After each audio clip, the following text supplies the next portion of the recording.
It's the day after the incessant sell-off in the market. The fact that we even breached that 22,100 print in trade and did test that 22,000 print as well. In fact, broke below that as well in a trade yesterday. But that said, this morning, Wall Street has been set for a winning streak. In fact, the Nifty implied open is also indicating some amount of recovery for us. The Dow has managed to gain for a second straight consecutive session, and it's the US-made jobless claims which have come in above estimates. The May consumer sentiment is the data which is awaited today. So global markets this week have performed very handsomely. If you were to equate and compare them with how India has performed, we are the ones which are pretty much at the bottom of the heap.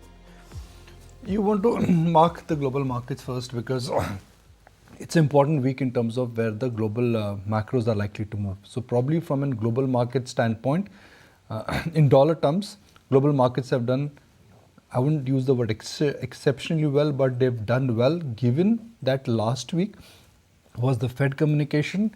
This week it is US jobs data and other important data points. So in terms of the global market, if you've just walked into trade this morning and you want to say hello to global markets, well, global markets are firm. There's no nervousness there. US corporate season is decent. China is outperforming. And nobody is really worried about geopolitical tensions or what is happening, at least on the US macro front. But that is not the only story. The story is what has happened to Indian markets this week. Look at that data. You want to just pause because this is the correct data. Now this week, this is the data. 2% down for Nifty, but almost 5.5% down for the small cap index. It's very easy to understand that why markets are falling.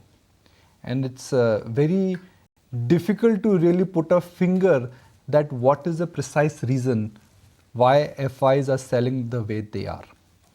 What has changed, or I would say what is a departure from the previous month versus in the month of May is this number, VIX, 19%. The VIX is up, 10 has become 19, almost 20 actually. So it's almost like a 100% spike in VIX from the recent low. And that is something which in a sense is now making markets jittery or nervous. So if one really looks at the market right now, the story is very simple. FIs are selling, volatility has gone up. Historically, it never happens ahead of election, but it's happening right now. Yeah, and even if you were to map how our markets have panned out vis-a-vis the rest of the globe for this week, the Dow's managed to eke out about 2% of a gain. Similar is the case with the S&P, FTSE, Nasdaq holding out 1%. We've already talked about the re-emergence of the mainland China and China markets. Both Hong Kong as well as Shanghai have done pretty well. And there you have Nifty, which has fallen about almost 2%. Of course, Japan is the one which is most underperformed with a 3% dip week to date. But looking at the global screen this morning, it's quite a bit of relief, not just the US handover overnight, but all of Asia is holding up well in the green, and the US futures as well are indicating that mild bit of positive start. Yes, indeed. So that is going to be a bit of a reprieve owing to what we witnessed in trade yesterday. And in terms of as well, the kind of market cap erosion that we've witnessed, that has been quite severe. So the spike in volatility, that continues to persist. You've got the VIX up nearly 90% from the April lows. And in terms of the total shorts, that has crossed 3 lakh contracts. So the market capitalization as well, Nikunj, has been eroded quite significantly by 7.5 lakh crores. See, it's FI selling, and it's FI selling which is becoming rather rampant now. I mean, thank God you got domestic institutional investors and you got SIP flows which are not really having a very large impact on the market per se. But when you have a month-to-date figure of 22,000 crore, and which was 6,000, about 7,000 crore yesterday, another 6,000 crores yesterday, that's like 13,000 crore of cash market selling by foreign institutional investors for a market like India. I think it is not normal. Why is this abnormal selling coming? That is very difficult to point out. And this is a big departure from what markets were expecting. See, Aisha, what were markets expecting? Markets were expecting that the election cycle would be like a no event. Suddenly everybody is talking about assumptions, if I may use the Hindi term, that khusfus has started again.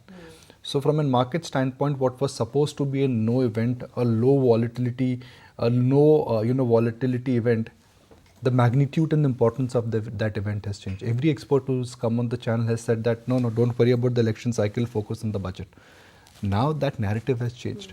Is that narrative leading to nervousness in the FI camp, or FIs are simply selling because allocation is moving into China? That is one. Second, when you typically see this kind of rampant selling and then markets suddenly start talking about the importance of the election cycle, the nervousness in the retail crowd kicks in. That explains why small cap indices are also down. So there is lack of participation. This volatility has surprised everybody. What was supposed to be a no event is suddenly occupying the center stage now. The narrative and the kuspus in the market is suddenly centered around the election event, which was supposed to be more like a no event. And that is leading to market adjustment. Yeah, and that's pretty much, evident in the kind of FII selling that we've seen, not just month to date, but year to date as well. So, one wonders whether that nervousness from the FII fraternity is anything election linked, because they've been selling all through last year as well. See, it's very difficult to point out that, okay, you know that they are selling, but it's very difficult to point out whether it is global risk adjustment which is moving to China. This is pure call on valuations, simple profit booking, or they're raising cash as they want to come back when the election volatility is over. I think now what happens, Aisha, is that election would not be a event or is not something which will just come and go, and markets, it will not impact the market. Now the good thing here is that if this numbness in the market continues, then if markets like the election verdict, which is continuation of the current regime, then we could be in for a post rally. We could be in for a post election rally. If markets would have not corrected, if markets would have not turned volatile, then you would have made a case that the election could have come and gone, and there could have been a case for a post-election sell-off. So now if the numbness in the market continues, you may well be seeing that. The difficulty is that what do you do now? Because we are less than 3 weeks away. Now it's hard to put a lot of commitment right now because markets would be volatile. It may not hurt you if you sit on some amount of cash, and it is better to come back after the event, because markets are not at that level where the margin of safety actually is there. So right now maybe a little bit of capital protection.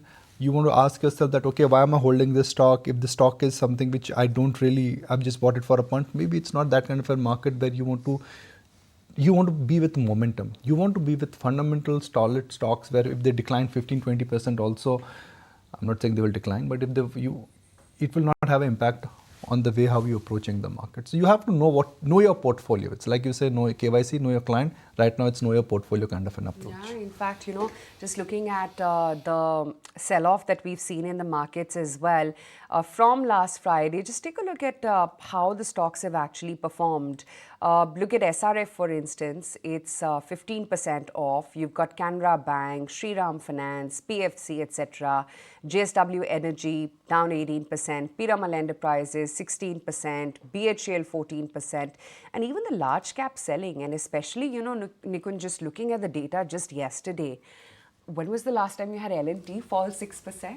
And the numbers weren't that bad to merit that kind of a fall. So the nervousness in the market. Look at PB Fintech numbers were great. No reaction to the numbers. L&T numbers were not that bad. The stock sold off. Numbers from, if you frankly ask me, auto majors, they were not bad. But markets choose to ignore them. We are in that phase of the market, that sentiment which overplays. Sometimes markets will overreact to numbers. They disproportionately reward good set of numbers and they disproportionately punish bad set of numbers.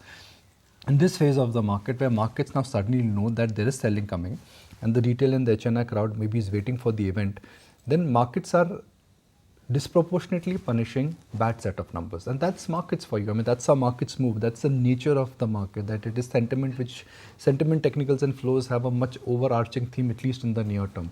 So that's the way it is. And I think it may not change in a hurry. Having said that, today you're starting with a little bit of print of green. You've gone down in a linear zone. VIX has been elevated. So you could see a bounce. I mean, a bounce cannot be ruled out either today or on Monday looking at the setup. But beyond that, to make an opinion that, okay, we're going to be out of the woods and we could be really scaling up to a new high, ahead of election looks difficult as of today. It could change. It could change if FIs they come back. It could change if short covering is there. It could change if suddenly $2 billion of inflows they come back. Then the market narrative would change again. So you're in this situation where right now opinions, election buzz, that khuspus about where the election cycle is moving, who's getting what. I think that is now occupying center stage. Election was supposed to be a new event for the market. Now suddenly it has become an event of immense importance. That is the difference which we need to understand and perhaps share with our viewers. If you like this video, then like, share and subscribe to ET Now.